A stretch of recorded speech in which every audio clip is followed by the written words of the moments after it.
च मे दिव्य एवं यो वेति तत्त्वता त्यक्ता देह पुनर्जन्म नेति मामेति सोऽर्जुन वीतराग भया क्रोधा मन्मया मामुपाश्रिता बहवो ज्ञानतपसा पूता मद्भावमागता मां प्रपद्यन्ते तंस्तथैव भजाम्यहं मम वर्तानुवर्तन्ते मनुष्या पार्थ सर्वशः काङ्क्षन्तः कर्मणां सिद्धिं यजन्ता इह देवता क्षिप्रं हि मानुषे लोके सिद्धिर्भवति कर्मजा चातुर्वर्ण्यमया सृष्टं गुणकर्मा विभागशः तस्य कर्तारपि मां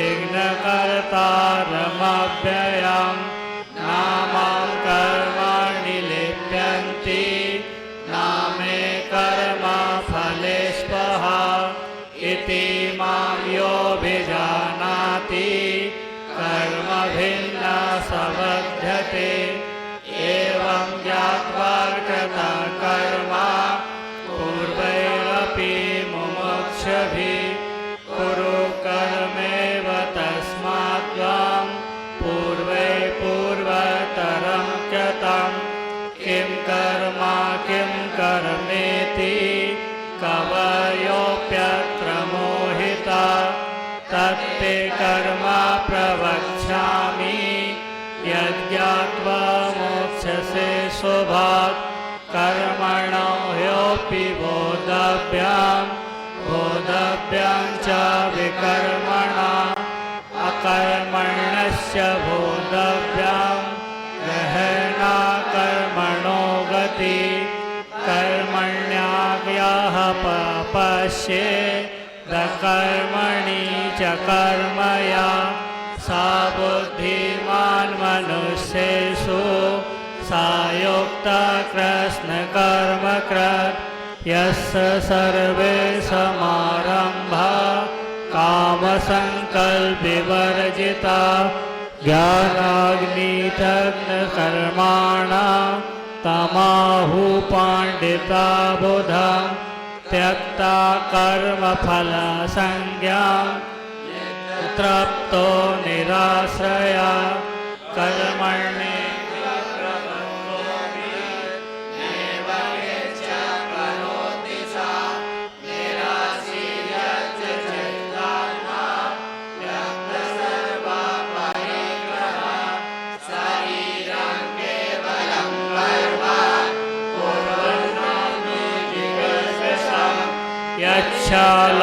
यच्छलाभसन्तुष्टो द्वन्द्वातीतो विमत्सरा समासिद्धवसिद्धौ च कर्मपि न निबध्यते गतसङ्गस्य मुक्तस्य ज्ञानावस्थितचेतसा यज्ञायाचरता कर्म समग्रं प्रबलीयते ब्रह्मार्पणं ब्रह्महविर्ब्रह्माग्नौ ब्रह्मणाहुतं ब्रह्म तेन गन्तव्यं ब्रह्मकर्म समाधिना देवमेवापरे यज्ञं योगिना पर्युपासते ब्रह्माग्नावपरे यज्ञं यज्ञेनेपोपजोवति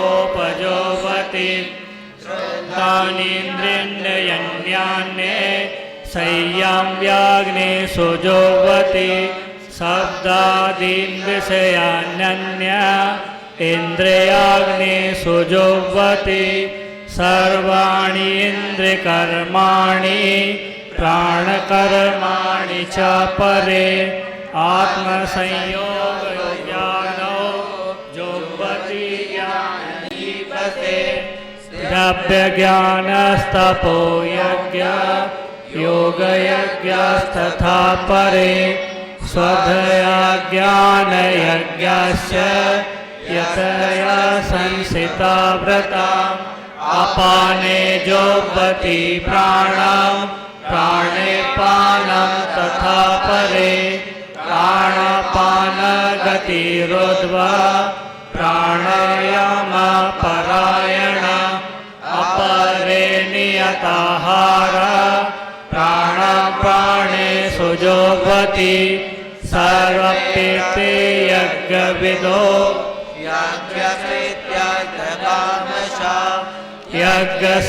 यज्ञशिष्टामृतभुजो यान्ति ब्रह्म सनातनं नायं लोकोऽस्ति यज्ञस्य कुतोऽन्य कुरु सत्तमा एवं बहुविधा यज्ञ वितता ब्राह्मणा मुखे कर्मजान् वृद्धितान् सर्वा नेवं ज्ञात्वा विमोक्ष्यसे श्रेयान् द्रव्यमयादज्ञा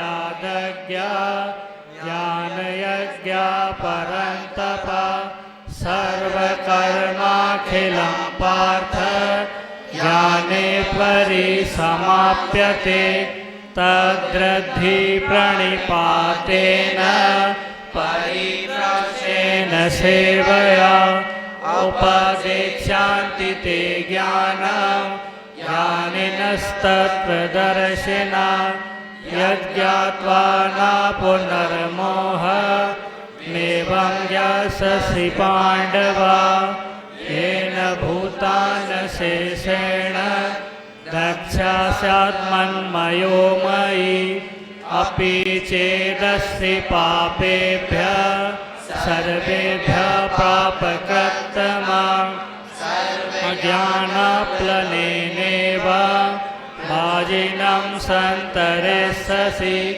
यथेधांसि समृद्धो अग्निभात् भास्कुरे जना ज्ञानाग्नि सर्वकर्माणि भस्मात् कुरुते तथा ज्ञायि ज्ञानेन सदशा पवित्रमिह विद्यते तस्य योगसंसिद्ध कालेनात्मनि विन्दति श्रद्धावान् लभते ज्ञानं तत्परा संयतेन्द्रिया ज्ञानं लब्ध्वा परां शान्तिमचिरेणाधिगच्छति यज्ञश्च श्रद्धधानश्च संशयात्मा विनश्यति अयं लोकोऽस्ति न परो न सुखं संशयात्मना योगसन्न्यस्तकर्माणां ज्ञानसञ्छिन्न संशयम् आत्मन्तं न कर्माणि निबध्नन्ति धनञ्जय तस्मादज्ञानसम्भूतं हतस्थं ज्ञासिनात्मना छित्त्वैनं संशयं योग मातिष्ठोत्तिष्ठ भारत। ओम श्रीमद्भागवद्गीता सूपनिषत्सु ब्रह्मविद्यायां योगशास्त्रे श्रीकृष्णार्जुन संवादे ज्ञानकर्मसन्न्यासयोगो नाम चतुर्थोऽध्यायः। ओम श्री परमात्मने नमः।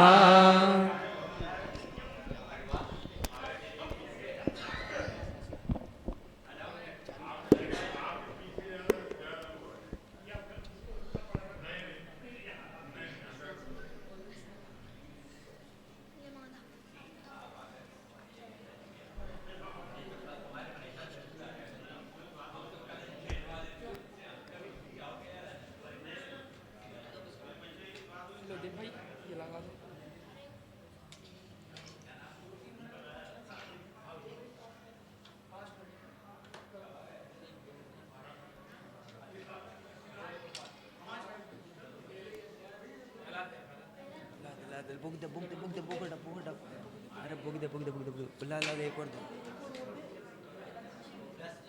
अरे अल्लाह दे मुझे पहले के आप बजा दे माइक चालू कर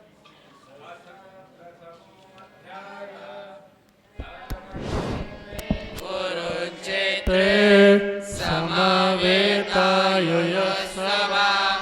मामका पाण्डवाश्वेव किमकुर्वन् सञ्जय सञ्जवाच दृष्ट्वा तु पाण्डवानीकां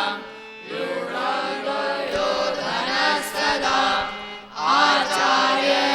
आचार्यमुपसङ्गम्य राजा वचनमब्रवीत् पश्यैतां पाण्डुपुत्राणाम् आचार्यमहतीचमु व्यूढानुपर्यपुत्रेण तव शिष्येण धीमता अत्र शूरमहेश्वासा भीमः समायुधि युयोधानो विराटस्य द्रुपदस्य महारथा दष्टकेतुस्य गीतानां काशीराजस्य वीरवान् पुरोजित् कुन्तिभोजस्य शैवस्य नरपुङ्गवा योधामनुष्य विक्रान्त उत्तमोजस्य वीरवान् सौभद्रो द्रौपदेयस्य सर्व एव महारथा अस्माकं तु विशिष्टाय तानि बोधद्विजोत्तमा नायका मम सैन्यस्य सञ्जातं तं रवीन्द्रते भवाभीष्मस्य कर्णस्य कृपस्य समतिञ्जया अश्वस्थामा विकर्णस्य सोमदत्तस्तथैव च अन्ये च वरकासूरा मदत्यक्तजीविता नानाशस्त्रप्राणा सर्वयुद्धविशारदा अपर्याप्तं तदस्माकं बलं भीष्माभिरक्षितं पर्याप्तं तदमेतेषां बलं भीष्माभिरक्षितम् अयानेषु च सर्वेषु यथा भागमवस्थिता भीष्ममेवाभिरक्षन्तु भवन्तः सर्व एव हि तस्य सञ्जनयन् हर्षं कुरु वृद्धपितामहः शिवनादं विनाशोऽस्य सङ्गं ददमो प्रताप्रदां ततः सङ्गस्य तेजस्य पाण्डवानां मुखा सहसेवा तरन्वन्त सहस्रदेवलो भवात् तथा शैलैर्युक्ते महति सङ्गने स्थितौ माधवा पाण्डवाश्चैव दिव्यौ शङ्खौ प्रदग्मतु पाञ्चजन्यम् अशीतेषु देवदत्तं धनञ्जय पौण्ड्रं ददमो महाशङ्ख भीमकर्मा वृकोदरात् अनन्तं विजयं राजा कुन्तिपुत्रो युधिष्ठिरः नकुलः सहदेवस्य सौभद्रमणिपुस्तकौ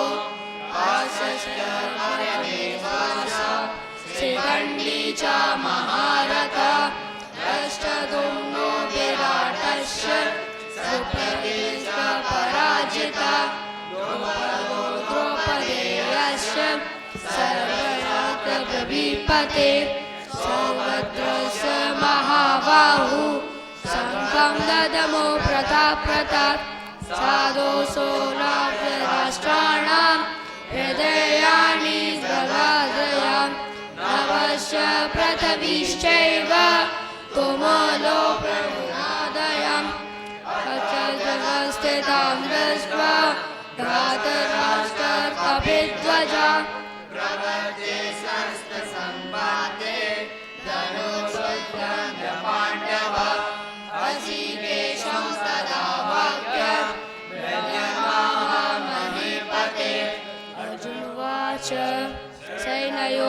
सेनयोरुमयोर्मध्ये रथं स्थापरमेच्यते यमतेजान्तिगच्छेयं योद्धकामां व्यवस्थितां कर्मया सह दोदभ्य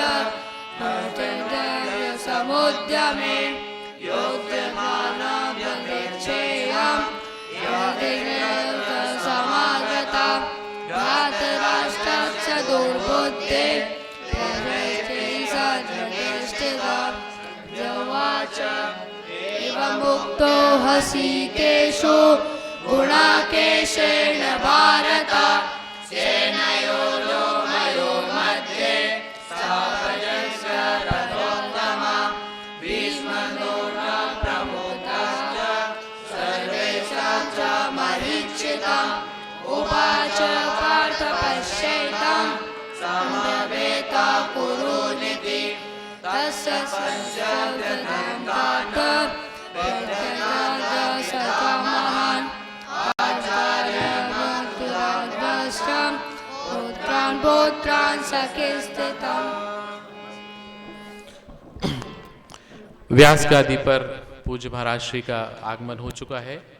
आज गीता जयंती के अवसर पर अभी ऋषिकुल संस्कृत के विद्यार्थियों द्वारा गीता के चतुर्थ अध्याय का पाठ किया गया। ये मार्गशीर्ष शुक्ल एकादशी गीता जयंती का आज पावन दिवस 3 दिवसीय ज्ञान सत्र जो 2 दिसंबर से आज पर्यंत जारी था। इसमें तीनों दिन विद्यार्थियों द्वारा ऋषिकुल के विद्यार्थियों द्वारा आचार्य श्री राकेश शर्मा जी एवं रोहित तिवारी जी के मार्गदर्शन में प्रतिदिन गीता पाठ किया गया।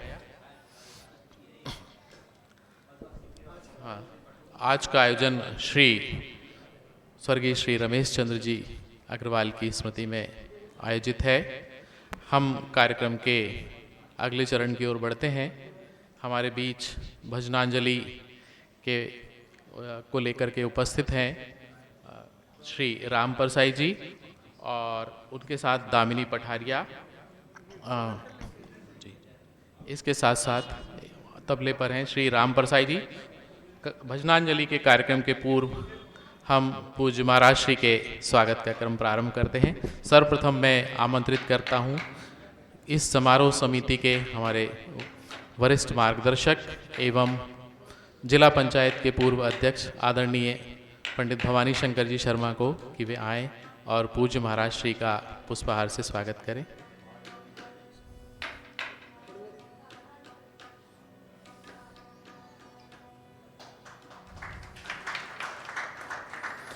इसी क्रम में आपसे अनुरोध है कि कृपया स्वर्गीय श्री रमेश चंद्र जी अग्रवाल पूर्व कोषाध्यक्ष गीता जयंती महोत्सव समिति के श्री चित्र पर भी माल्यार्पण का। मैं आमंत्रित कर रहा हूँ श्री सुरेश जी अग्रवाल को जी, जो स्वर्गीय श्री रमेश जी अग्रवाल के लघु भ्राता हैं। आप पूज्य महाराज श्री का स्वागत करेंगे।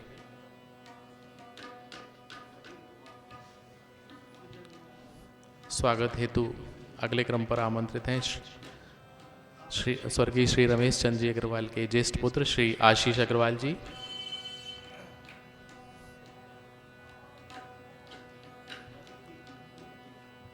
इसके साथ साथ इनके अनुज श्री अंकित अग्रवाल से भी अनुरोध है कि वे आएं और पूज्य महाराज श्री के का स्वागत करें।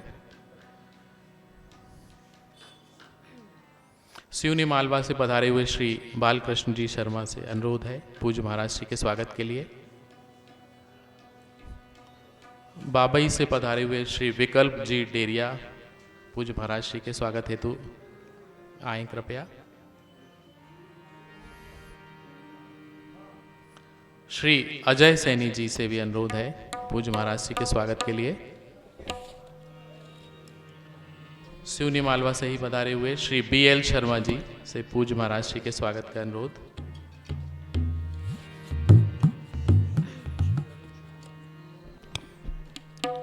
श्री अरुण शर्मा जी से भी निवेदन है कि पूज्य महाराज श्री का स्वागत करें।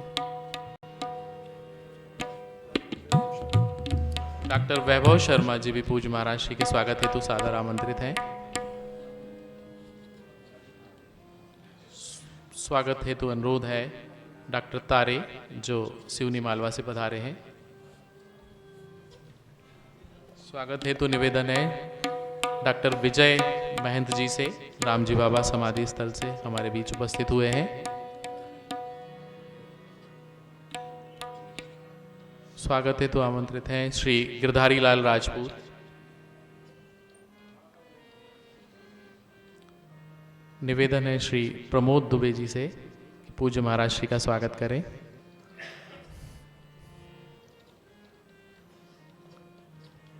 श्री राजेंद्र पुरोहित जी स्वागत हेतु आमंत्रित हैं। समिति के वरिष्ठ सदस्य और मार्गदर्शक श्री योगेश्वर तिवारी जी पूज्य महाराज श्री के स्वागत के लिए निवेदित हैं।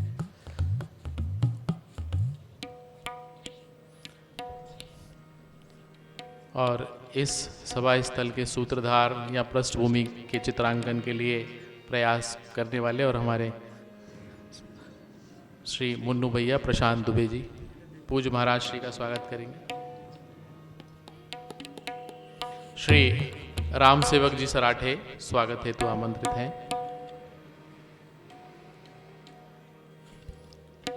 मैं समिति के सचिव श्री रविशंकर जी मिश्रा को आमंत्रित कर रहा हूं कि वे हमारे भजनांजलि कलाकारों का स्वागत करें।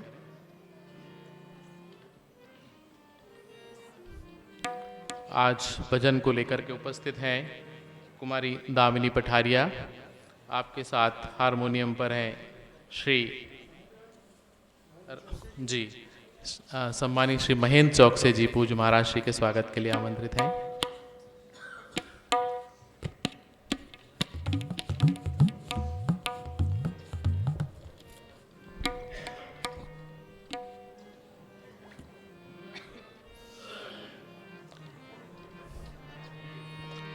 स्वागत के इस उपक्रम के पश्चात आइए मैं कुमारी दामिनी से भजन हेतु निवेदन कर रहा हूँ। Hello check.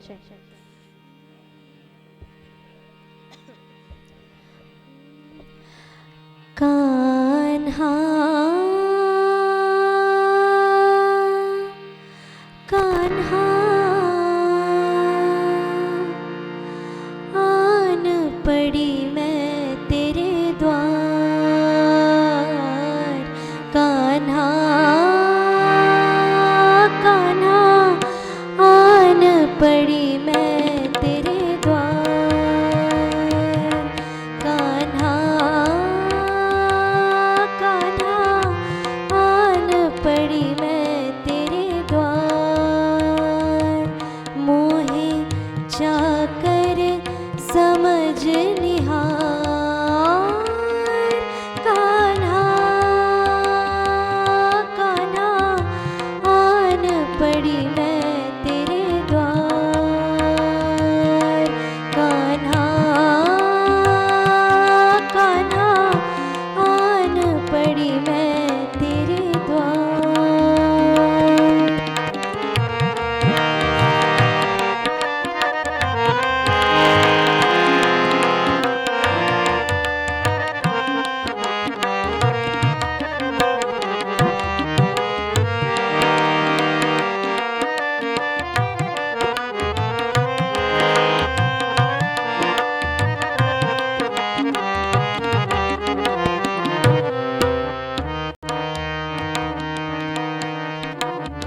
तू जिसे चाहे ऐसी नहीं मैं, हाँ तेरी राधा जैसी नहीं मैं, फिर भी हूँ कैसी कैसी नहीं मैं, कृष्णा मोहे देख तो ले एक बार, कान्हा कान्हा आन पड़ी मैं तेरे द्वार, कान्हा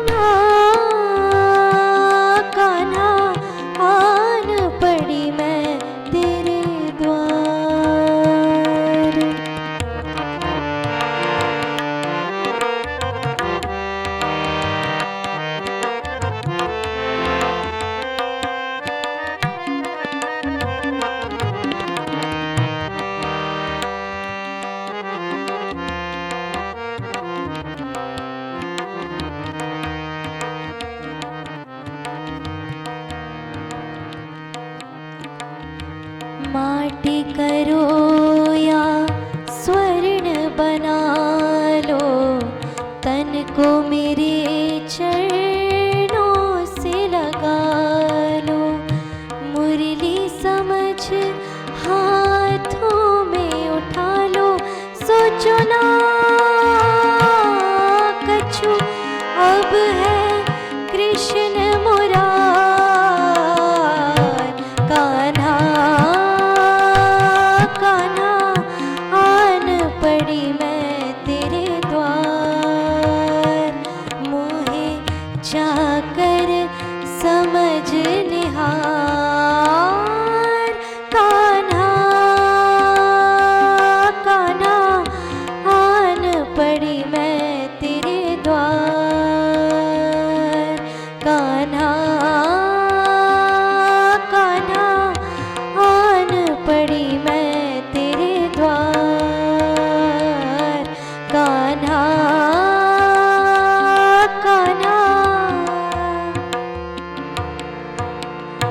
आन पड़ी मैं तेरे द्वार।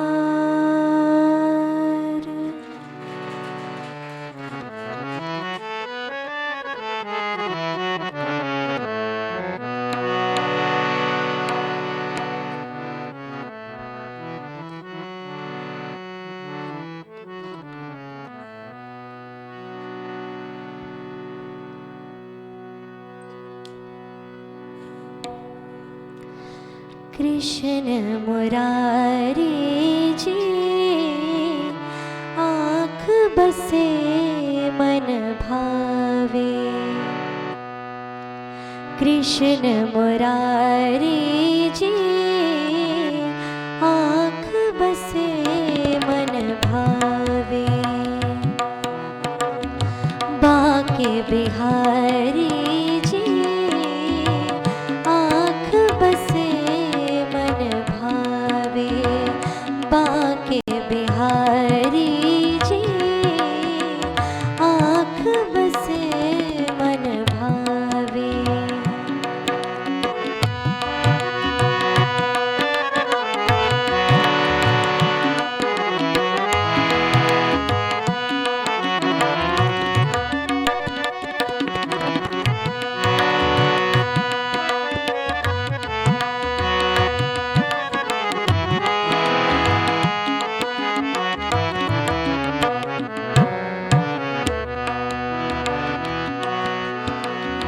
पीली कमलिया मोर मुकुट घन, श्याम गगन के रंग सजाए।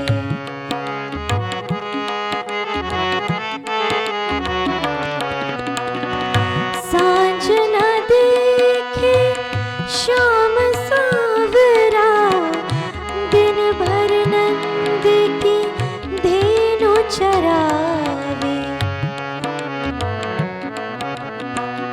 तन मन वारी जी आँख बसे मन भावे।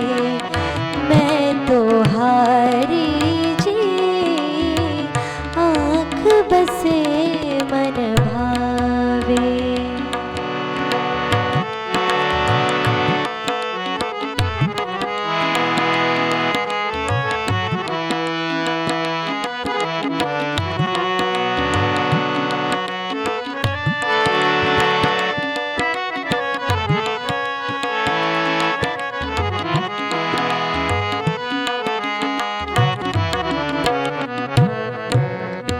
नींद उड़ीदे जग के कारज, करके सोचूं श्याम की सोचूं।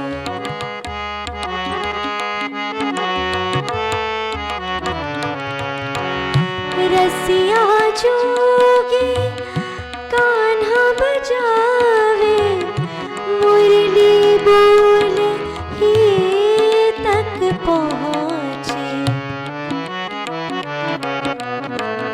रास बिहारी जी आँख बसे मन भावे। शोभा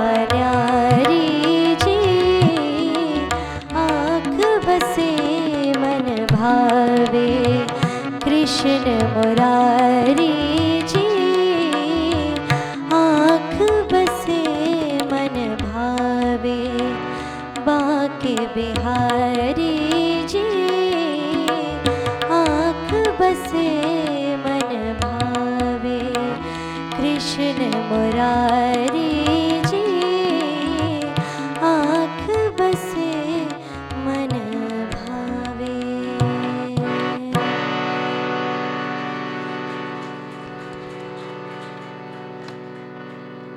कुमारी दामिनी द्वारा बहुत सुंदर भजनों की प्रस्तुति दी गई। ये 3 दिवसीय ज्ञान सत्र का आज विराम दिवस है।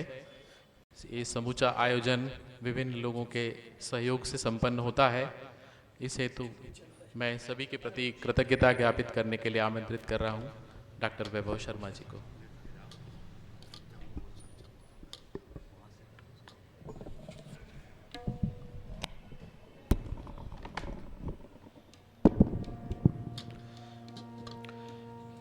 गीता जयंती के त्रिदिवसीय ज्ञान सत्र का आज पूर्णत दिवस है और इसके सफल आयोजन के पूर्ण होने पर सबसे पहले मैं प्रभु श्री राम का वंदन करता हूँ कि नमामि इंदिरापतिम सुखाकरम सकात सतागतिम भजेश शक्ति सानुजम शचीपति प्रियानुजम। आयोजन के केंद्र बिंदु और हमारे त्रिदिवसीय ज्ञान सत्र के वक्ता का मैं प्रथम आभार करता हूँ पूज्य स्वामी श्री ज्योतिर्मयानंद जी सरस्वती, जो देवी संपद मंडल रायबरेली से हमारे बहुत छोटे निवेदन पर या पापा जी के बहुत छोटे निवेदन पर तुरंत उन्होंने सहमति दी और यहाँ आपने आने का कष्ट किया और 3 दिन लगातार 2 दिन से और आज तीसरे दिन हमें आज अपने प्रवचनों से अनुग्रहित कर रहे हैं। मैं आपका प्रथम आभार व्यक्त करता हूँ कि मैं कृतकृत्य भयऊँ तब वानी सुनी रघुवीर भगति रससानी। आप यहाँ पधारे, हम सब आपके लिए इस बात के लिए बहुत बहुत आभारी हैं। मैं आभार प्रकट करता हूँ आयोजन में लगातार 3 दिनों से अपना जो प्रायोजक परिवार रहे श्री आशीष जी अग्रवाल प्रथम एवं परिवार प्रथम एवं तृतीय दिवस के लिए और विनोद दीवान जी परिवार द्वितीय दिवस के लिए। मैं आभारी हूँ श्री रजनीश गुप्ता जी के लिए जिन्होंने प्रसाद व्यवस्था के लिए अपना सहयोग दिया। मैं आभार व्यक्त करता हूँ ऋषिकुल संस्कृत संस्था के आचार्य रोहित तिवारी और राकेश शर्मा एवं उनके बटुक ब्राह्मण छात्रों का जिन्होंने यहाँ प्रतिदिन पाठ ज्ञान सत्र के पूर्व गीता पाठ किया। मैं आभारी हूँ भजनांजलि कलाकारों का, प्रथम दिवस के लिए श्री ऋत्विक राजपूत, द्वितीय दिवस के लिए श्री गोपाल अग्रवाल जी और आज सुश्री दामिनी पठारिया और इन सब के मार्गदर्शक श्री राम भैया और गोलू नामदेव का जिन्होंने यहाँ सुमधुर भजनों की प्रस्तुति दी। मैं आभारी हूँ जिला प्रशासन का, नगर प्रशासन का, बिजली विभाग एवं पुलिस विभाग का जिन्होंने हमें यहाँ अपना पूर्ण सहयोग देकर इस तिलक भवन में आयोजन के लिए सुचारू व्यवस्था सुलभ करवाई। मैं आभारी हूँ मीडिया के बंधुओं का और आभार व्यक्त करता हूँ श्री गौरव सैनी जी का जिन्होंने इस ज्ञान सत्र की लाइव स्ट्रीमिंग अपने YouTube चैनल के माध्यम से सबको सुलभ करवाई है। और इस पूरे आयोजन को पूर्णता की ओर ले जाने में जो गीता जयंती समिति के पदाधिकारी हैं और उसके सदस्य हैं उनका निरंतर सहयोग रहता है, जो अपने अपने छोटे छोटे कार्यों में एक तत्परता के साथ हमेशा कार्यरत रहते हैं। मैं उन सभी का करबद्ध आभार व्यक्त करता हूं। अंत में इस आयोजन के जो प्राणवायु हैं वो आप सब लोग श्रोता हैं और आप ही की वजह से यह आयोजन निरंतर चला आ रहा है। मैं इन शब्द पंक्तियों के साथ आपका आभार व्यक्त करता हूँ कि संसारामय भेषजम सुखकरम श्री जानकी जीवनम धन्यास्ते कृतनः पिबंति सततम श्री राम नामामृतम। जय श्री राम।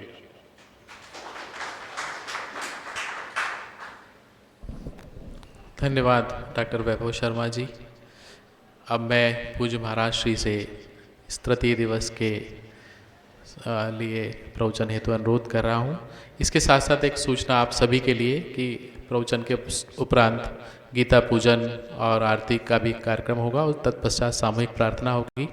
कृपया सभी पूरे कार्यक्रम में अपना उपस्थिति सुनिश्चित करें अपनी। पूज्य स्वामी जी से निवेदन। हरि ओम।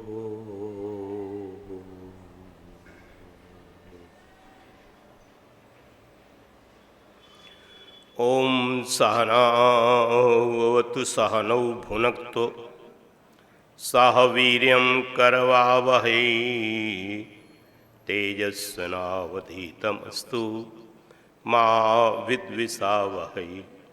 ओम शांति शांति शांति।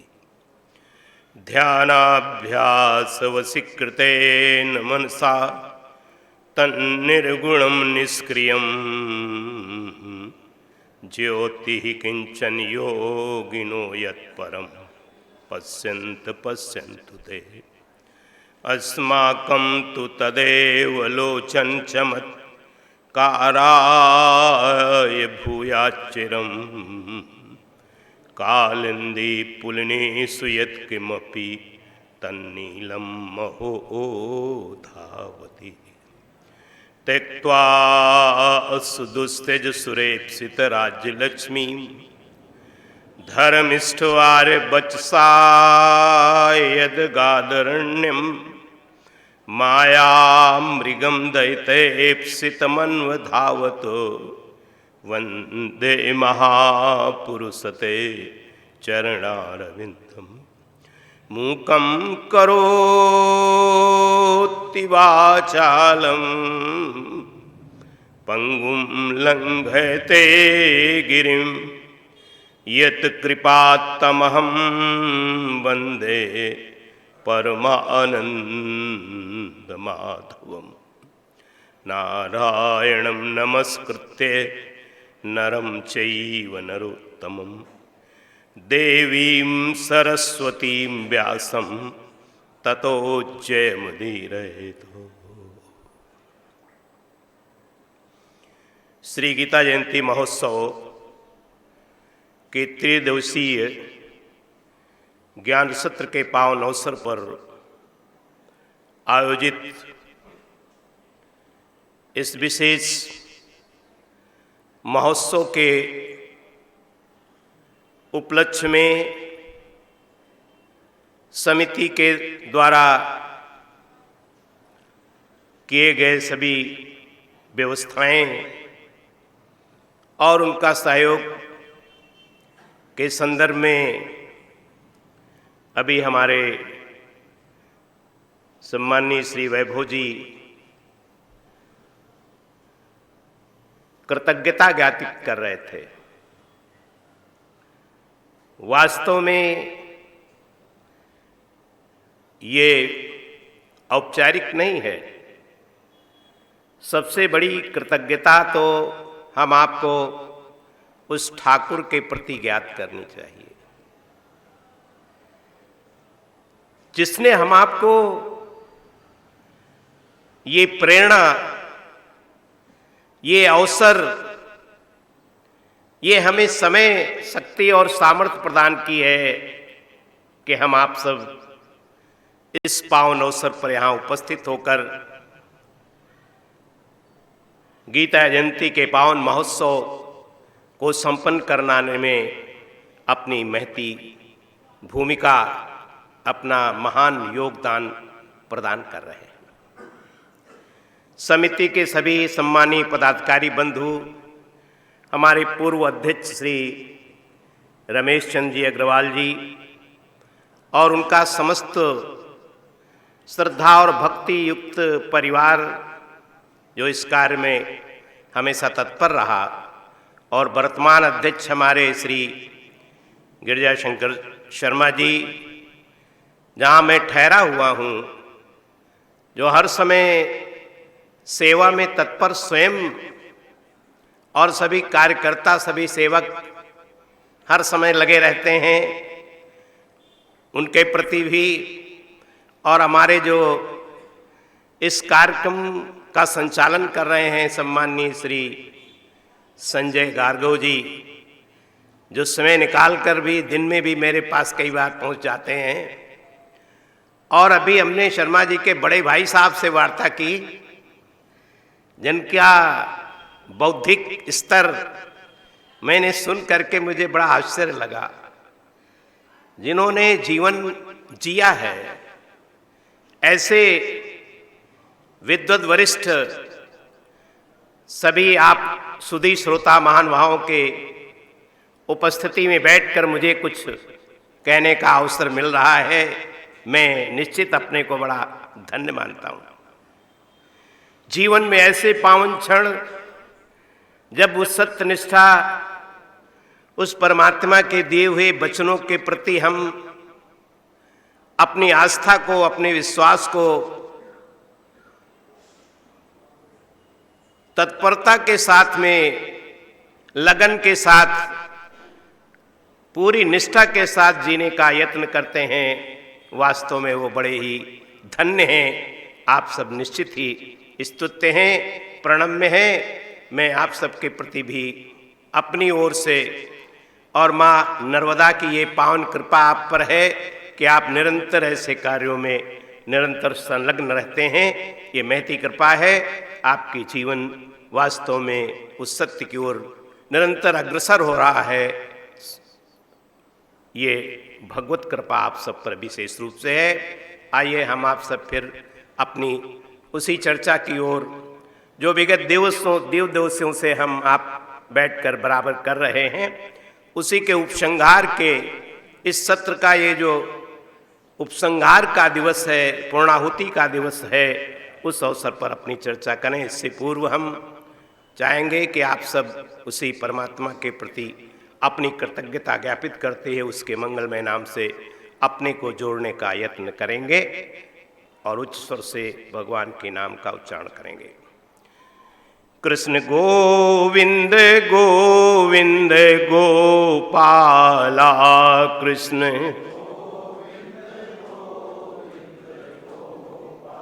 ला कृष्ण मुरली मनोहर नंद लाला कृष्ण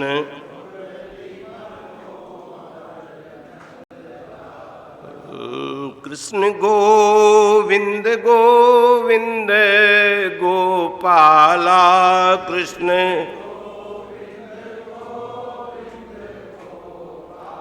ला कृष्ण मुरली मनोहर नंद लाला कृष्ण ला कृष्ण गोविंद गोविंद गोपाला कृष्ण ला कृष्ण मुरली मनोहर नंद लाला कृष्ण ला कृष्ण गोविंद गोविंद गोपाला कृष्ण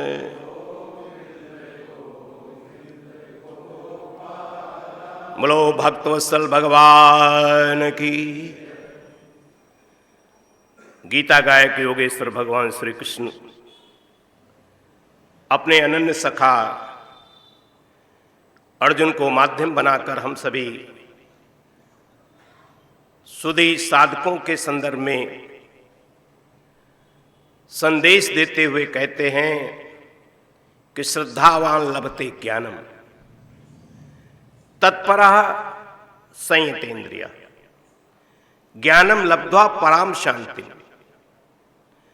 जीवन के हर क्षेत्र में जो हमारा प्रयास चल रहा है, हम जहां भी भाग दौड़ लगा रहे हैं, भौतिक स्तर पर हमारे जितने भी प्रयास चल रहे हैं, उन सारे प्रयासों के मूल में हमारी सिर्फ एक ही मांग है कि कैसे भी हो जीवन में हमें शांति मिलनी चाहिए।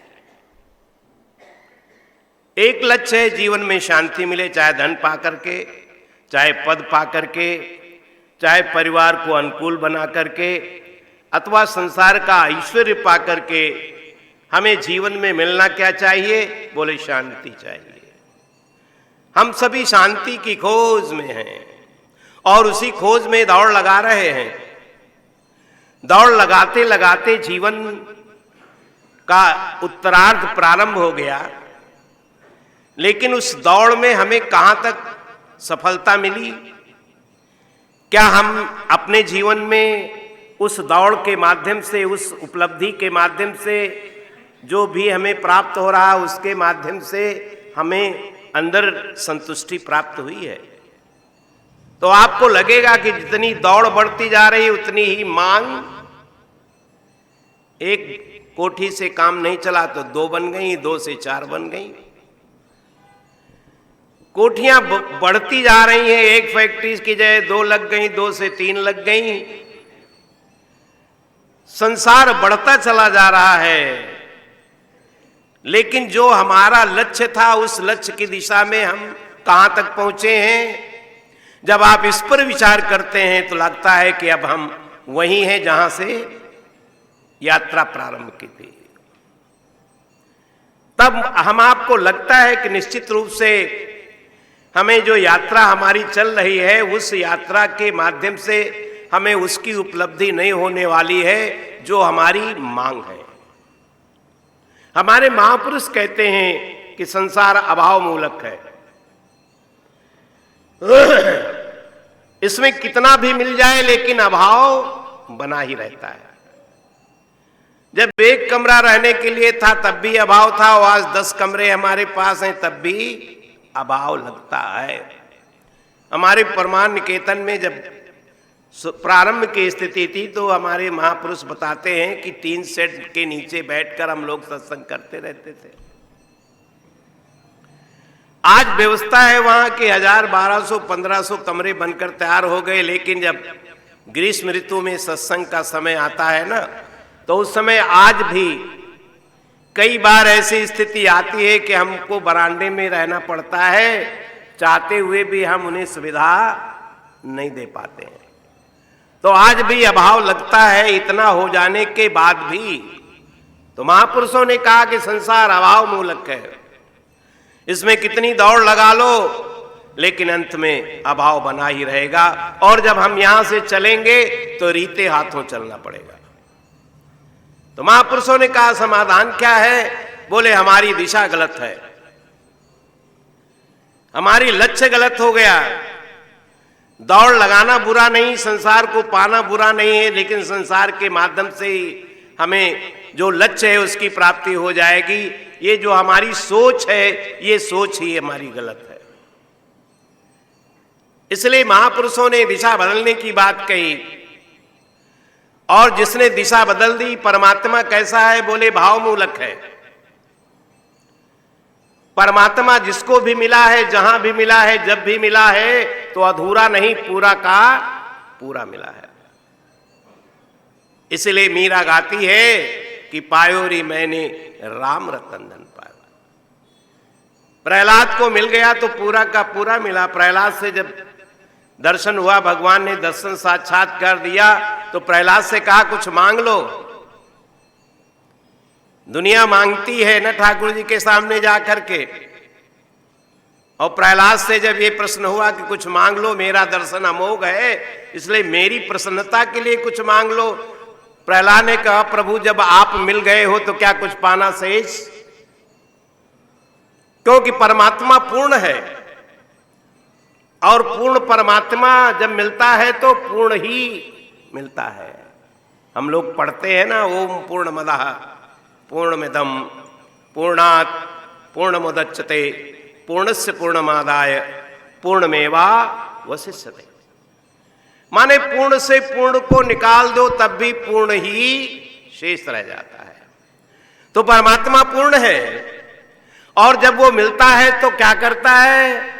आपको भी अंदर से पूर्ण बना देता है, पूर्णता से भर देता है आपको। फिर आपकी जो मांग है ना वो वहीं ठहर जाती है। फिर आपको अंदर से लगता है कि बहुत मिल चुका है, अब हमें नहीं चाहिए। अंदर से, क्योंकि आपने उसको पा लिया है जिसके पाने के बाद में कुछ पाना शेष बाकी नहीं रह जाता है। आपने उसे प्राप्त कर लिया है, और जितने अंशों में आपने प्रयास करके उसकी उपलब्धि की है उतने अंशों में आपको संतोष प्राप्त हो जाता है। तो इसलिए संसार अभाव मूलक है, अपूर्ण है, परमात्मा पूर्ण है, भाव मूलक है। इसलिए महापुरुष कहते हैं कि हमें उस सत्य की उपलब्धि के लिए उस ओर चलने की आवश्यकता है। और गीता में भगवान यही संदेश कहते हैं कि ये कब होगा? बोले जब हम आप उसकी ओर बढ़ेंगे। उसकी ओर कब बढ़ेंगे? जब हमारे अंदर श्रद्धा होगी। श्रद्धावान लभते ज्ञानम। बोले कैसे चलेंगे उसके ओर? बोले संयतेंद्रिय होकर चलना पड़ेगा, माने हमको संयम करना पड़ेगा। संयम किसके लिए है? हमारे आपके लिए है ना। और कई बार हम आप देखते हैं, अगर कोई गाय जब कभी चारा नहीं खाती है, घास नहीं खाती है, तो हमको लगता है कि इसका स्वास्थ्य ठीक शायद नहीं है। हम डॉक्टर बुलाते हैं ना कि आज गाय चारा नहीं कर रही है। आप देखिए वो पशु है, लेकिन अस्वस्थ होते ही उससे सबसे पहले काम क्या किया? चारा खाना बंद कर दिया। आप देखें, हम उससे शिक्षा लें संयम की। थोड़ा सा उसको बुखार हो गया तो उसने पानी पीना रोक दिया। और हमारे आपके जीवन में हम अस्वस्थ भी हो जाते हैं, डॉक्टर भी कह रहा है कि ये चीज आपके अनुकूल नहीं है, फिर भी हमारा मन मानता। हम कहते रहे भाई थोड़ी सी तो ले ही लेते हैं, और फर्क क्या पड़ता है, दवा खाते ही हैं, एक गोली और ले लेंगे। होता है असंयम या नहीं होता है?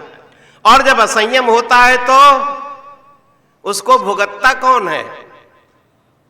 मुझे याद है एक संत थे वृंदावन में, उन्हें उड़द से बनी हुई जैसे दही बड़ा है या ऐसी चीजें उन्हें अनुकूल नहीं पड़ती थी, और सारे आश्रम में प्रसिद्धि थी कि दादाजी ने अगर दही के बड़े खाए तो फिर रात भर हाय हाय करेंगे।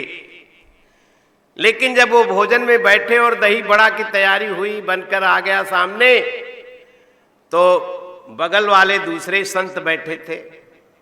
अरे उसने कहा भाई इधर मत लाना, दादाजी को ये अनुकूल नहीं पड़ता है। तो दादाजी क्या कह रहे हैं? अरे महाराज जी आवन देव, आवन देव। माने हमारा संयम नहीं है ना, तो संयम नहीं है तो अगर हम उसको पालेंगे तो क्या होगा? हमें ही तो भुगतना पड़ेगा। तो संयम किसके लिए है? हमारे आपके लिए है। और हम आप संयम नहीं करेंगे तो किससे अपेक्षा आप रखते हैं संयम की? इसलिए संयम हमको करना है। हमारा शास्त्र कहता है आहार शुद्धो सत्व शुद्धो, और सत्य शुद्धो तो ध्रुवा स्मृति। हम आप जब तक आहार की शुद्धि नहीं करेंगे, आज स्थिति क्या चल रही है? जो नहीं खाना चाहिए हम वो ले रहे हैं, और आहार वही नहीं है जो केवल हम जीवा से ग्रहण करते हैं। कान के द्वारा जो ग्रहण करते हैं वो भी कान का आहार है। आंख से जो हम देख रहे हैं दृश्य वो भी आंख का आहार है। तो हम शरीर के माध्यम से जो कुछ बाहर से अंदर ले जा रहे हैं वो उस इंद्री का आहार है। और आहार कैसा होना चाहिए? शुद्ध होना चाहिए। ये गीता जी संकेत करती है। वो कहती है अगर तामसी आहार करोगे तो बुद्धि तामसी होगी, और फिर भगवत चिंतन के लिए, भजन के लिए आप चाहें बैठ जाए तो बड़ा मुश्किल है। और आप अनुभव करना जिस दिन गरिष्ठ भोजन करेंगे आप। हम लोग शाम को हल्का भोजन क्यों लेते हैं? उसका कारण क्या है? कि जिससे हमारी नींद जल्दी, और आज तो एकादशी है ना, जिस दिन एकादशी होती है उस दिन तो नींद इतनी जल्दी खुलती है जिसका कोई जवाब नहीं। अलार्म की जरूरत क्यों? हल्का है। तो भोजन जिसका शुद्ध हो गया। हमारे एक संत बड़ी सुंदर बात कहते थे, वो कहते जिसका भोजन कच्चा उसका भजन पक्का। बात तो बड़ी सामान्य सी है। ले जिसका भोजन कच्चा उसका भजन पक्का, और जिसका भोजन पक्का उसका भजन कच्चा। बात बहुत छोटी है, लेकिन जीवन में आप जब करके देखोगे तो उसका लाभ आपको मिलेगा, और आप कहोगे कि महाराज जी हमारी तो नींद अपने से खुल गई। अलार्म बजता उससे पहले नींद खुल गई। क्यों खुल गई नींद? क्यों? कोई आपने युक्ति का प्रयोग किया। मैं कई बार कहता हूं कि युक्ति से मुक्ति और कायदे से फायदा। तो मैं निवेदन कर रहा था कि भगवान परमात्मा कैसा है, बोले भाव मूलक है।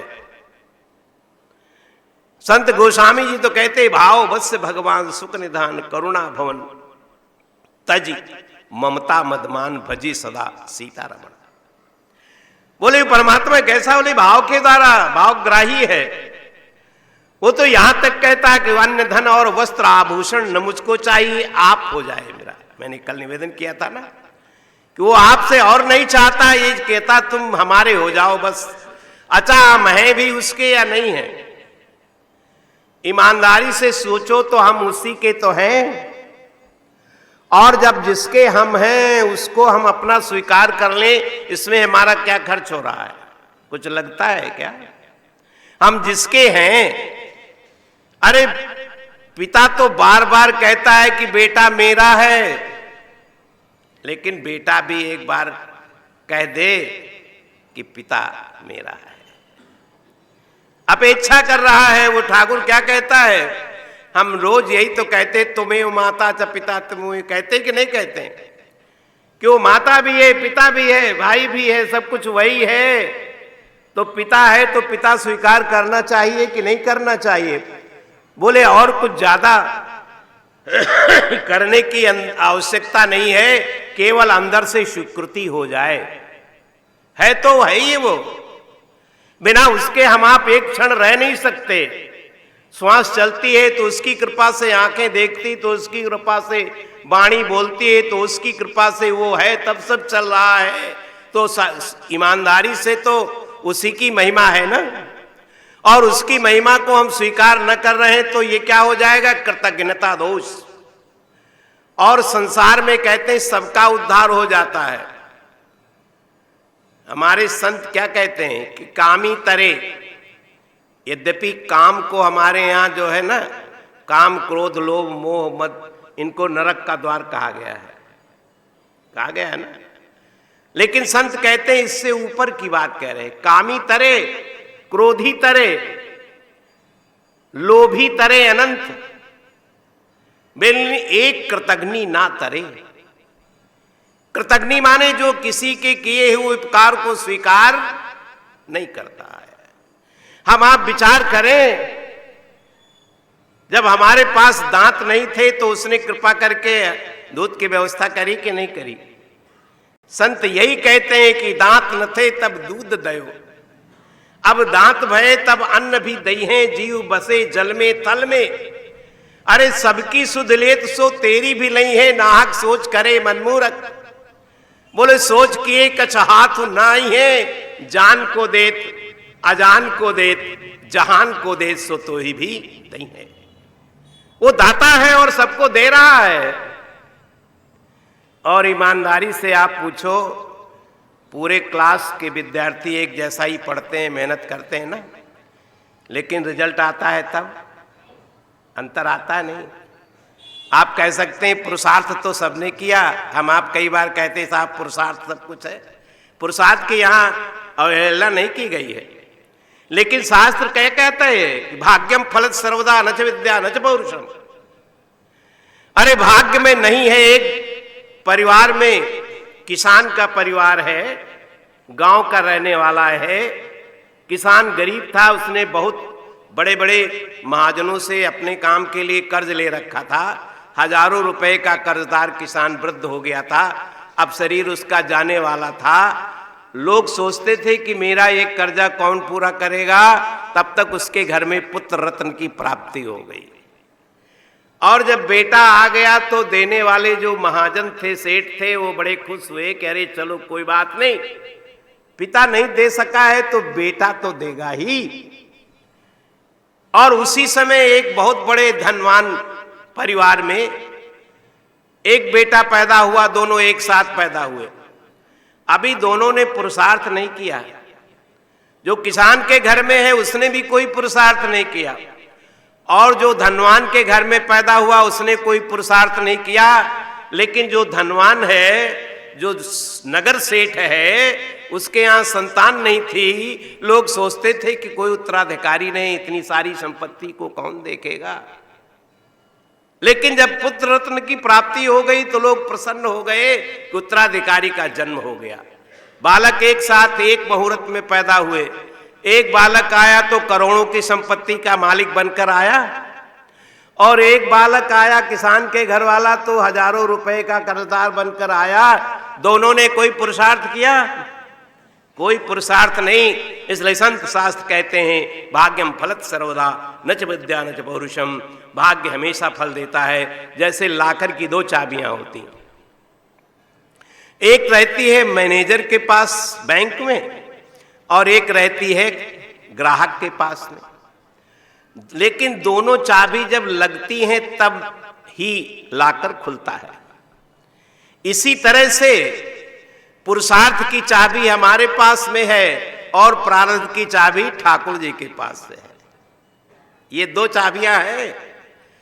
आप केवल पुरुषार्थ ही सब कुछ है ऐसा भी नहीं है, और केवल परवाह ये जो प्रारब्ध ही सब कुछ है ऐसा भी नहीं है।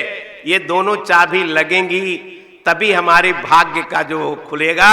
तो ये लाकर खोलने के लिए हमें उचित पुरुषार्थ की आवश्यकता है और उसके बाद प्रारब्ध साथ दे देता है।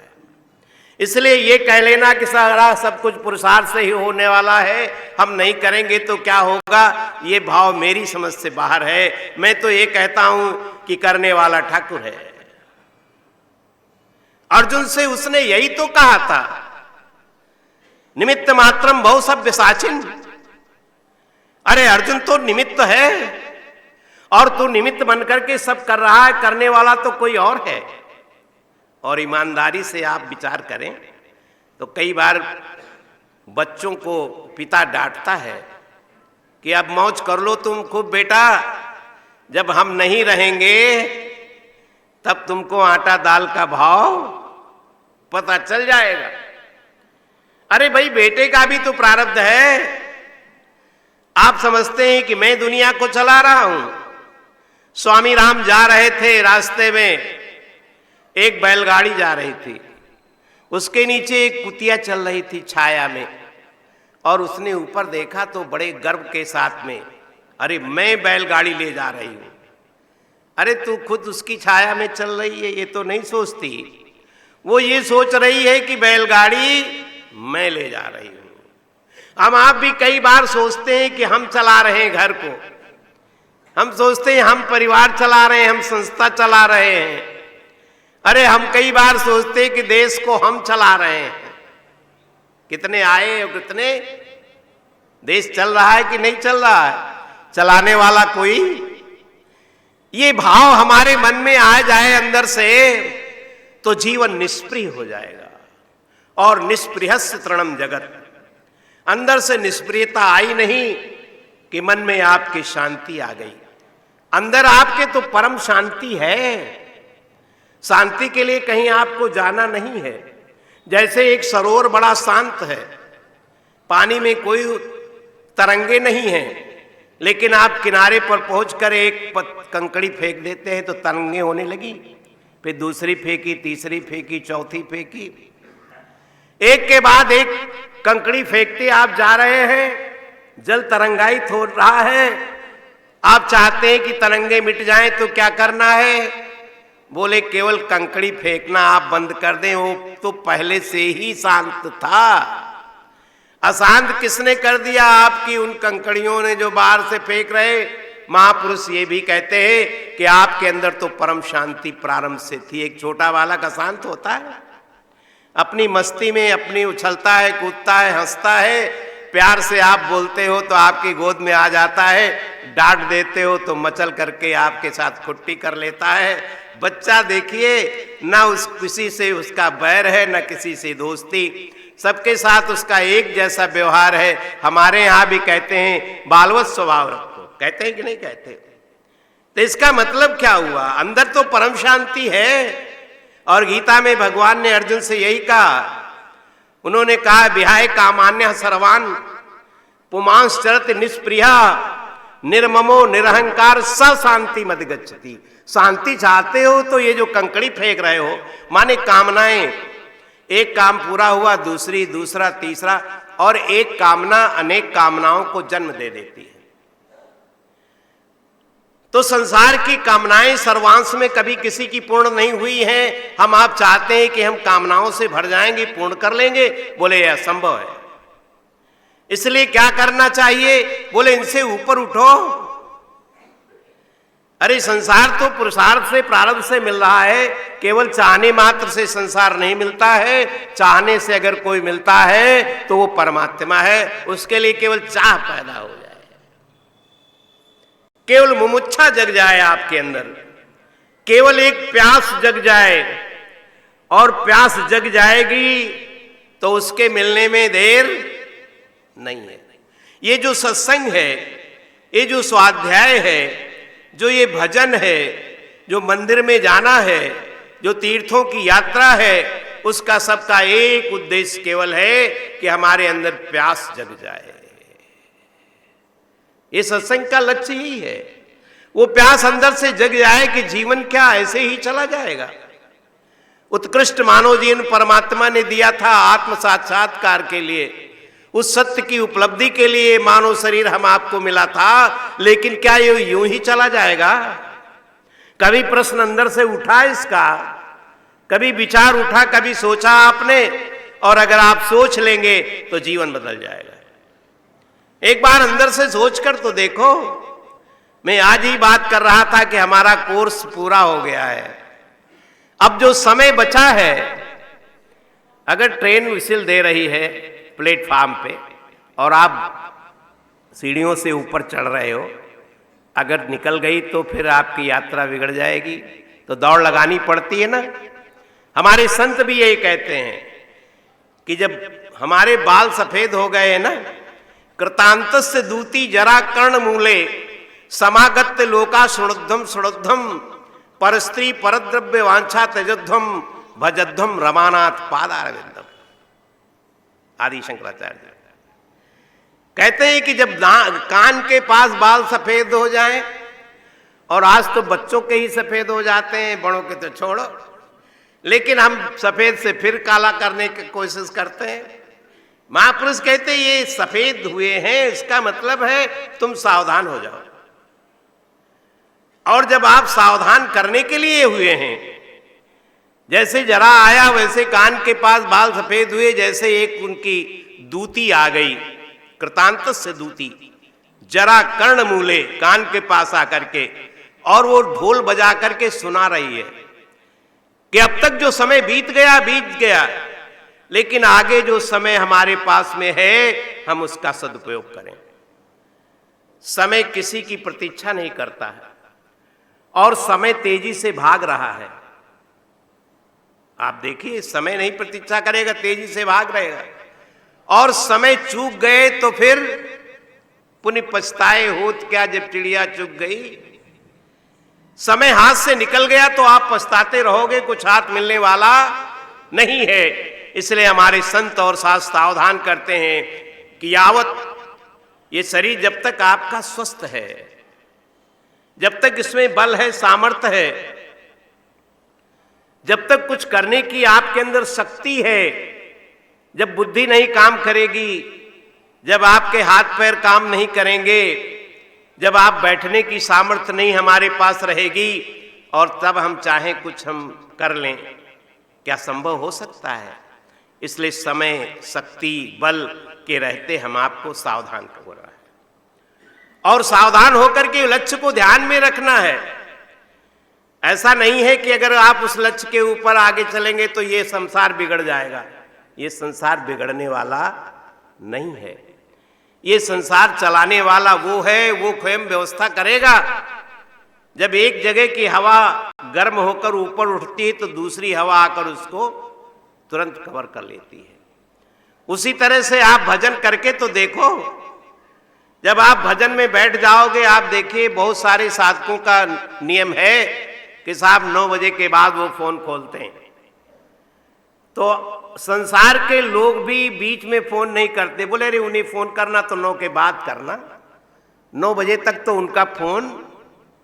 अब आपने भजन के लिए बंद किया है ना, तो संसार के लोगों का सहयोग शुरू हुआ कि नहीं हो गया? तो संसार के परिवार के लोग सहयोग देते हैं, लेकिन हम अपना निश्चय तो बदलें। अगर हमारा निश्चय नहीं बदला, हमारा संकल्प नहीं बदला, हमारे अंदर निष्ठा नहीं आई, तब फिर काम बनने वाला नहीं है। और उस ठाकुर की तो घोषणा है, तुम संसार सागर से पार जाना चाहते हो ना, तो क्या कहता, तेषाम अहम समुद्धरता मृत्यु संसार सागरात भवामि नचरात पार्थ मैया वेशित चेतसाम। संसार सागर से जाना है तो तुम परेशान न करो, परेशान मत हो, ये मेरा ठेका है। लेकिन मैया वेशित चेतसाम का क्या अर्थ करेंगे आप, कि आप अपने चित्त को एकमात्र मुझ में आवेशित करो, ये है ना उसकी घोषणा। आपको बुद्धि चाहिए कि बुद्धिर्यस्तु बलम तस्तु निर्बुद्धेस कुतो बलम, जिसके अंदर बुद्धि है वही बलवान है, और बुद्धि आपको चाहिए तो उसकी घोषणा है, तीसाम सतत युक्ता नाम भजताम प्रीतिपूर्वकम ददामि बुद्धि योगम तम एनुमाम पयांतिते। माने जो बुद्धि चाहता है, विवेकशील बुद्धि चाहता है, तो सतत मेरा चिंतन करे। तो हमको कहां जाने की जरूरत है, उसने तो घोषणा पे घोषणा कर रखी है, लेकिन हम किसी घोषणा को जीवन में उतारने का यत्न तो करें। आप ज्ञान चाहिए तो उसकी शरण में चले जाओ, आपको बुद्धि चाहिए तो उसकी शरणागति को स्वीकार कर लो, आपको संसार सागर से पार जाना है तो आप उसकी शरण में चले जाओ। और यहां तक नहीं, उसने कहा, यहां तक कह दिया कि जो मेरी शरण में आ जाता है उसका भरण पोषण और सब कुछ मैं स्वयं वहन करता हूं। मेरी शरणागति में आओ तो तुम, फिर आपको दूसरे की ओर देखने की जरूरत, दूसरे की ओर हाथ फैलाने की आवश्यकता नहीं है। बस हम शरणागति को स्वीकार कर लें। जब तक जीवन में शरणागति नहीं होगी, तब तक हम कितनी भी संसार के द्वारा हम चाहें कि हमारी सुरक्षा हो जाए, संसार के द्वारा चाहे हमारी पूर्ति हो जाए, संसार से आप अपेक्षा रखते हो, ये व्यर्थ है। संसार किसकी अपेक्षा पूर्ण करता है? हमारे संत तो यहां तक कहते हैं कि दुनिया से कुछ उम्मीद न रख, दुनिया से कुछ उम्मीद न रख, दुनिया तुझे क्या दे सकती है? अरे वो पैर नहीं फैला सकते जो हाथ पसारा करते हैं। आप अपेक्षा संसार से रखते हो, जो अपना ही नहीं पूरा कर पा रहे हैं, तो आपकी पूर्ति कहां से करेंगे? आपको अपेक्षा रखनी है तो उससे रखिए जो उनके दरबार में जाकर फैलाया, जिसने कर अपना तेरे दरबार में आकर तुझे देते नहीं देखा मगर झोली भरी देगी। अरे उसके दरबार में एक बार चले तो जाओ। और कई बार लगता हम जैसे पापी को क्या वो स्वीकार कर लेंगे क्या? तो हमारे संत क्या कहते, खता सब भूल जाते हैं। ये तो हम आप गांठ बांध लेते हैं अंदर से, और फिर जीवन के अंतिम श्वास तक का वो गांठ खुलती नहीं है। लेकिन ठाकुर जी गांठ नहीं बांधते, कहते खता सब भूल जाते हैं, निहायत प्यार आता है। बोले कब? बसर जब खम किए गर्दन सरे दरबार आता है। एक बार जाओ तो उसके दरबार में, एक बार उसकी शरणागति स्वीकार तो कर लो, फिर आपको करना नहीं पड़ेगा, स्वयं वो करने वाला वही है। बस आप उसकी शरण में चले जाओ, फिर सारी जिम्मेदारी उसकी है। बच्चे ने मां को हाथ पकड़ा दिया, अब बच्चे को कैसी भी ठोकर लगे, बच्चे को चिंता रहेगी कुछ? उसने तो हाथ मां के हाथ में दे दिया ना। अब जब मां के हाथ में हाथ दे दिया तो फिर काहे की चिंता है? निश्चिंतता हो गई। और दैवी संपत्ति का लक्षण सबसे पहला क्या है? अभयम। 16वां अध्याय गीता का पढ़िए। अभयम सत्य संशुद्धिर ज्ञान योग व्यवस्थित। अभय माने निर्भयता। जो भक्त है उसके जीवन में भी निर्भयता होनी चाहिए, क्योंकि परमात्मा सर्वसमर्थ है, सर्वज्ञ है, उसकी इच्छा के बिना पत्ता भी हिलता नहीं है। और जब ऐसी निष्ठा आपकी हो जाएगी तो भक्ति के क्षेत्र में आगे बढ़ने वाला जो भक्त है वो भी निर्भय और निश्चिंत होता है कि ठाकुर सर्वसमर्थ है, वो हमारे साथ और हमारा अपना है। और जो ज्ञानी होता है वो भी निर्भय होता है क्योंकि ज्ञानी में के जीवन में क्या होता है? वहां दो नहीं है, वहां द्वितीया द्वै भयम भवति। जहां द्वितीयता होती है, अपने से कोई दूसरा अलग होता है, वहां भय होता है। वहां तो दोनों दूसरा कोई है नहीं, वहां तो सब अपना ही स्वरूप दिखाई पड़ता है सब में, तो वहां भी भय नहीं है। इसलिए ये लक्षण हमारे जीवन में, चाहे हम ज्ञान के मार्ग में चलें, चाहे भक्ति के मार्ग में चलें, चाहे निष्काम कर्म योग के मार्ग में चलें, ये तीन मार्ग हमारे संतों ने बताए हैं। तीनों का लक्ष्य सिर्फ एक है, लेकिन तीनों में जीवन में निर्भयता आनी चाहिए, निश्चिंतता आनी चाहिए, निर्द्वंद्वता आनी चाहिए। ये मनुष्य शरीर इसलिए नहीं मिला कि हम रोते रहें, रोने के लिए नहीं मिला है, ये मिला है हंसने और मुस्कुराने के लिए। और हमारे सूफी संत भी कहते हैं, मुस्कुराओ दुनिया साथ देगी, रो कोई साथ देने वाला नहीं है। संत तो यहां तक के मुस्कुरा के गम का जिसको जहर पीना आ गया, बोले ये हकीकत है जहां में उसको जीना आ गया। क्योंकि हर एक के जीवन में हमेशा अनुकूलता रहे, हमेशा संयोग रहे, हमेशा खुशियों की ही स्थिति रहे, ऐसा संभव नहीं है। परिवर्तन चलता रहता है। ये जैसे दिन के बाद रात, रात के बाद दिन, इसी तरह परिस्थितियां भी बदलती रहती हैं। लेकिन अगर आपका संयम है, अंदर से आपके अंदर साधना है, तो परिस्थिति कैसी भी आए आपको रुला नहीं पाती है, क्योंकि आपने उस जीवन के सत्य को स्वीकार कर लिया है। तो मेरा निवेदन, मनुष्य शरीर मिला है रोने के लिए नहीं, हंसने के लिए। हम पैदा हुए तो कैसे आए? रोते हुए। बालक का जन्म होता है तो रोते हुए आता है ना, बालक आता है तो रोते हुए, और जीवन पर्यंत रोता रहता है। किसके लिए? धाम, धन और परिवार, तीन के लिए ही रोता है। हमारे संत कहते हैं, धाम धन परिवार है प्यारे, कहां तक रोओगे? सैकड़ों ही बार जब इनके लिए तुम रो चुके, धो चुके मुख आंसुओं से आप अपना करके खून, आप अपने रास्ते में कांटे बो चुके और ढो चुके हो, भार बहुतेरा ऐसे पटको यहीं। ये भार है ना, हम कहते हैं साहब हम पे बहुत बड़ा भार है, कहते हैं नहीं कह, संत कहते हैं ढो चुके हो भार बहुतेरा, इसे पटको यहीं, याद कर लो अपने घर की। अपना घर कौन सा है जहां से हम निकाले न जाएं? ये संसार तो है, एक दिन छोड़ना पड़ेगा, ये सब जानते हैं नहीं जानते? और अपना घर है, तद गत्वा निवर्तन्ते तद धामम परमम। गीता में भगवान क्या कहते हैं? वो परम धाम जो हमारा अपना घर है, जहां जाने के बाद फिर निकलना नहीं पड़ता है। मैं घड़ी में 5 मिनट आगे हो गया हूं, तो मैं भाई क्षमा प्रार्थी हूं इसके लिए, और मैं अब अपनी वाणी को यहीं विराम देंगे। 2 बार प्रभु का नाम लें, और आप सबके प्रति मैं बहुत बहुत साधुवाद कि आप सबने 3 दिवसों तक इस ज्ञान सत्र में निरंतर अपनी उपस्थिति से इस कार्यक्रम को बड़ा ही सफल बनाया है। उसके प्रति सभी आयोजक मंडल को, सभी व्यवस्था करने वाले और हमारे संचालक महोदय और सारे इसमें सहयोग करने वालों के प्रति मैं बहुत बहुत साधुवाद मंगल कामना करते हुए वाणी को यहीं विराम देंगे। 2 बार प्रभु का नाम लेंगे। गोविंद जय जय गोपाल जय जय, जय राधा रमण हरि गोविंद जय जय, रमण हरि गोविंद जय जय गोविंद जय जय गोपाल जय जय गोविंद,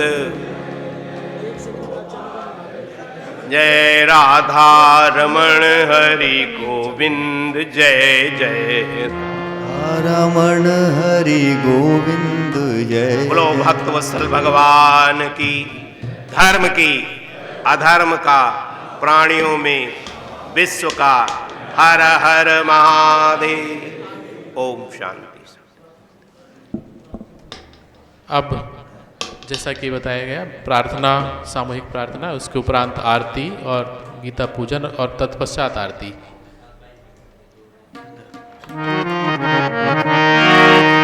अब सौंप दिया इस जीवन का सब भार तुम्हारे हाथों में, सब भार तुम्हारे हाथों में है, जीत तुम्हारे हाथों में और हार तुम्हारे हाथों में और हार तुम्हारे।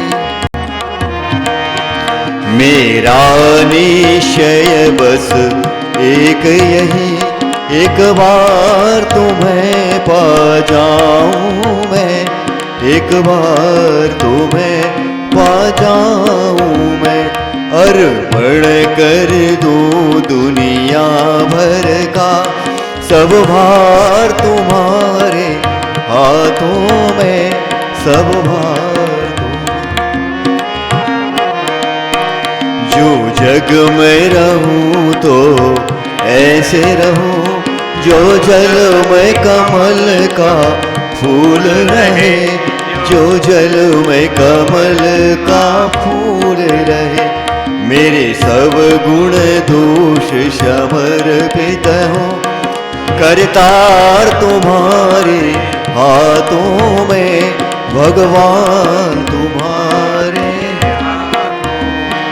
यदि मानव का मुझे जन्म मिले तो तब चरणों का पुजारी बनूं, तो तब चरणों का पुजारी बनूं। इस पूजक की एक एक रग का होता तुम्हारे हाथों में, होता तुम्हारे। जब जब संसार का कैदी बनो, निष्काम भाव से कर्म करो, निष्काम भाव से कर्म करो।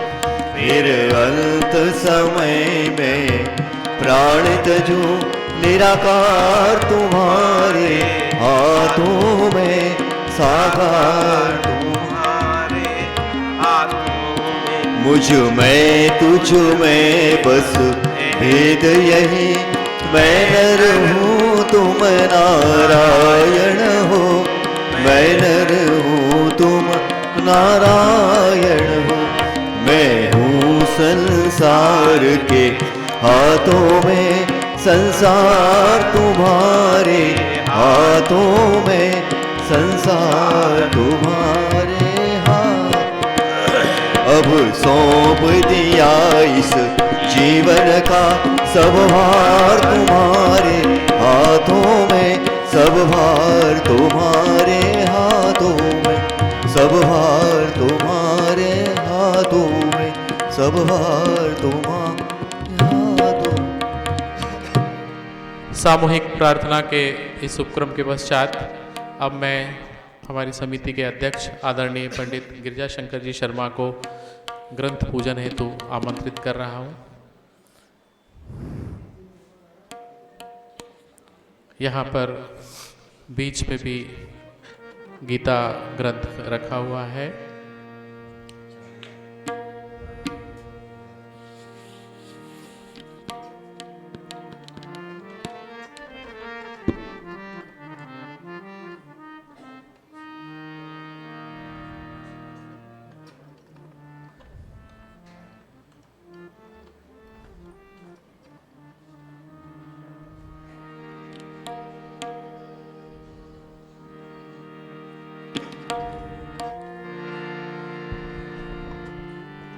इसके साथ साथ मैं सम्माननीय अध्यक्ष महोदय और आपके साथ साथ समिति के सचिव महोदय को व्यास पूजन हेतु भी निवेदित कर रहा हूँ।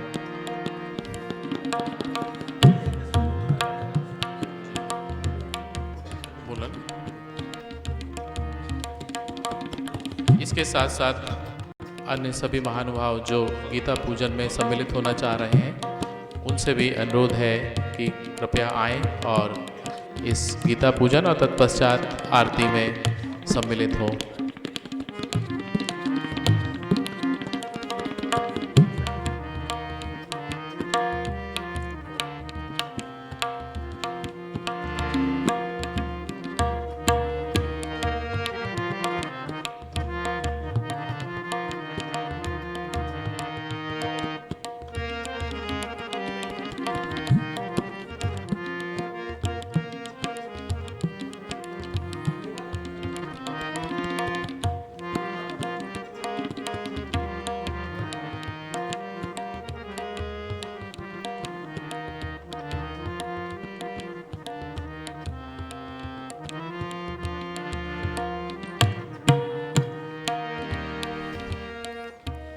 पूजन के पश्चात आइए हम सामूहिक आरती का गायन भी करेंगे।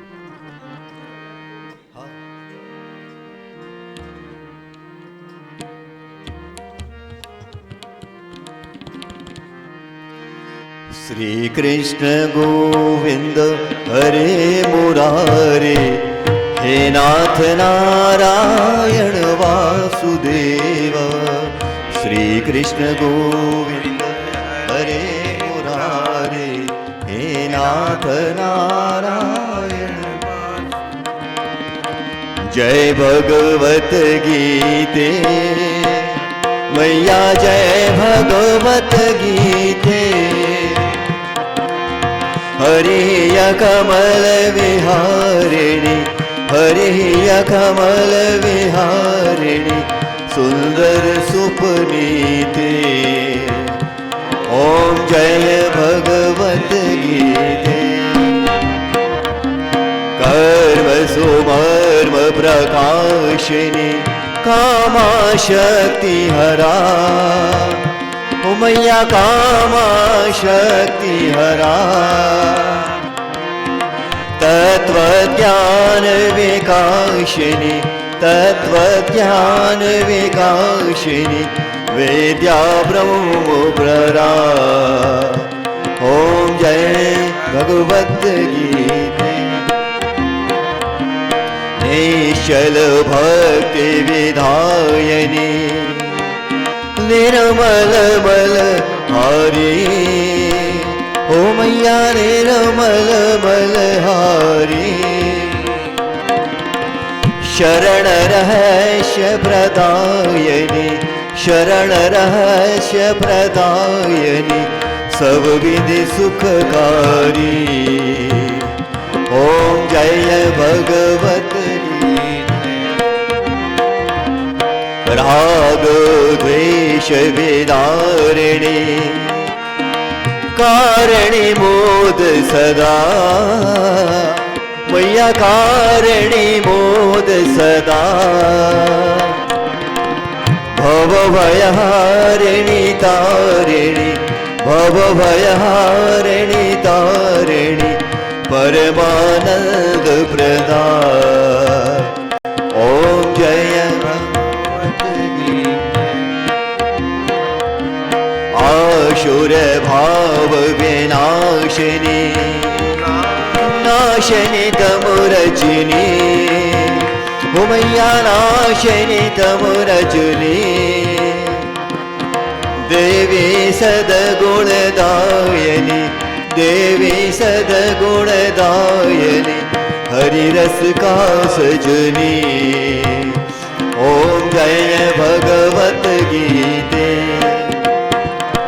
समुदा त्याग सिखावनी, मातु कृपा कीजे। ओ मैया हरि मुख की वाणी, सकल शास्त्र की स्वामिनी, सकल शास्त्र की स्वामिनी, सब श्रुतियों की रानी। ओम जय भगवत गीते। दया सुधावर सावनी, मातु कृपा कीजे। ओ मैया मातु कृपा कीजे। हरिपद प्रेम दान कर, हरिपद प्रेम दान कर, अपनों कर लीजे। ओम जय भगवत गीते। जय भगवत गीते। ओ मैया जय भगवत गीते। हरिय कमल विहारिणी, हरिय कमल विहारिणी, सुंदर सुपनीते। ओम जय भगवत गीते। ओ मैया जय भगवत गीते। जय भगवत गीते। कर्पूर गौरम करुणावतारम, संसार सारं भुजगेन्द्रहारं, सदा वसन्तं हृदयारविन्दे, भवं भवानी सहितं नमामि। नारमाला परितालकाय कपालमाला कीर्तिशेखराय दिव्याम्बराय चरगौबराय नमः शिवाय च नमः शिवाय नमः शिवाय च नमः शिवाय। जय श्री कृष्णचंद्र भगवान की जय। कृपया सभी लोग प्रसाद पाकर ही प्रस्थान करें।